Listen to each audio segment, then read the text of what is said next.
वचन, ये वचन, प्यारा वचन।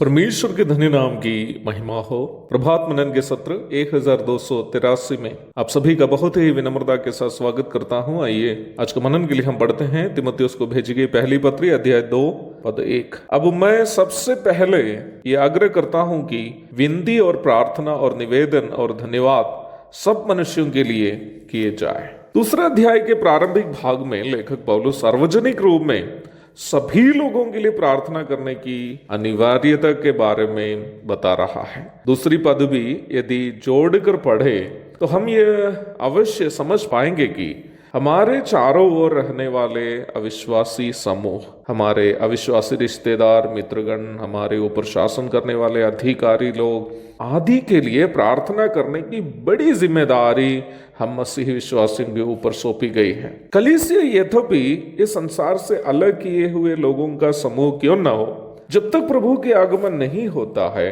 कलीसिया संसार में ही रहेगी।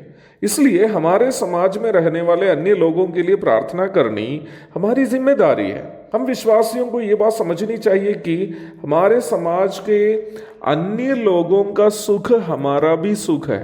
उदाहरण के लिए बताऊं, हमारे दैनिक जीवन में शायद हम में से ज्यादातर लोग ऐसे लोगों को जिनसे हम सब्जी लेते हैं, जिनसे हम दूध लेते हैं या मांस मछली लेते हैं या किराना सामान लेते हैं, बहुत कम महत्व देते हैं। मैं नहीं सोचता हूं कि हम में से ज्यादातर लोग इन लोगों के लिए जिनको हम रोजाना मिलते हैं, रोजाना प्रार्थना करते हैं। परंतु आप जरा सोच लीजिए, यदि इन सभी लोगों को जो हमें सब्जी देते हैं या दूध देते हैं या किराना सामान देते हैं, वे लोग मुसीबत में पड़ जाए और उनके पास सब्जी, दूध या किराना सामान उपलब्ध नहीं होता हो, तो क्या हम अपने घर में खाना बना पाएंगे? नहीं। इसलिए हमारी प्रार्थनाओं में हम समाज में रोजाना मिलने वाले इन छोटे से छोटे लोगों के लिए भी प्रार्थना करनी एक अनिवार्यता है। हमारे ऊपर शासन करने वालों के लिए प्रार्थना करनी है ताकि वे भ्रष्टाचार नहीं करें और संविधान के अनुसार शासन करे, जिससे हम सुख और चैन के साथ जीवन व्यापन कर सके।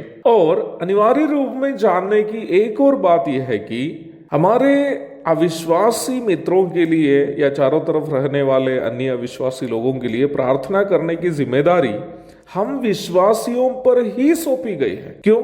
क्योंकि अविश्वासी वो है जो पाप में अभी भी मृतक स्थिति में है, मरे हुए स्थिति में, जिनकी आत्मा को परमेश्वर के साथ कोई संपर्क नहीं है। पापी की प्रार्थना परमेश्वर तक नहीं पहुंचती है। यूहन्ना 9:31। हम विश्वासी वो जन हैं जो यीशु मसीह के द्वारा परमेश्वर से मेल में आए हैं। रोमी 5:1, इफिसी अध्याय 2 पद 17 से 19 तक। हमारी प्रार्थनाएं परमेश्वर सुनता है। वचन कहता है कि यहोवा की आंखें धर्मियों पर लगी रहती हैं और उसके कान भी उनकी दुहाई की ओर लगे रहते हैं। भजन 34:15। प्यारो, याद रखिए, परमेश्वर उन प्रिय लोगों की प्रार्थना नहीं सुनता है जो अभी तक यीशु मसीह को नहीं जान पाए। हम उस सौभाग्यशाली लोग हैं जिसकी प्रार्थना यीशु मसीह के कारण परमेश्वर सुनता है। तो क्या हमारे समाज यदि नाश होता जा रहा हो, ये हमारी प्रार्थना की कमी के कारण भी हो सकता है ना? प्रियो, परमेश्वर हमें इसलिए चुना है कि हम परमेश्वर और समाज के बीच में खड़े रहें और हमारे समाज के लिए परमेश्वर से दुहाई करें। सदोम और अमोरा के लिए अब्राहम विनती करते हुए, बिचवाई का काम करते हुए, आप उत्पत्ति की पुस्तक में पढ़ सकते हैं। अब्राहम यहां तक पूछता है, प्रभु यदि 5 जन भी इस शहर में बचे हैं तो क्या आप इस शहर को नाश करेगा? परमेश्वर कहता है, नहीं नहीं नहीं, मैं ऐसा नहीं करूंगा। अब्राहम सदोम और अमोरा के लिए बिचवाई की प्रार्थना करते हुए हम उत्पत्ति में देखते हैं। प्यारो, परमेश्वर हमारे ऊपर ये जिम्मेदारी सौंपी है कि हम अपने समाज वालों के लिए प्रार्थना करें, क्योंकि वे लोग जो भी प्रार्थना कर रहे हैं वो परमेश्वर तक नहीं पहुंचती है, उनको परमेश्वर से संपर्क नहीं है। हम विश्वासी, यीशु मसीह को ग्रहण किए हुए लोग प्रार्थना नामक उस बड़ी आत्मिक जिम्मेदारी करने की सौभाग्यता प्राप्त लोग हैं। हमें ना केवल अपने लिए और अपने परिवार के लिए और अपने रिश्तेदारों के लिए और अपने कलीसिया वालों के लिए, परंतु पूरे समाज के लिए जो लोग हमें सता रहे हैं, उनसे भी दया दिखाते हुए कि वे शैतान के चंगुल में हैं, उनके लिए भी प्रार्थना करनी जरूरी है। उसके लिए आज का मनन हम सबकी मदद करें, प्रेरित करें। प्रभु के धन्य नाम की महिमा हो। आमीन।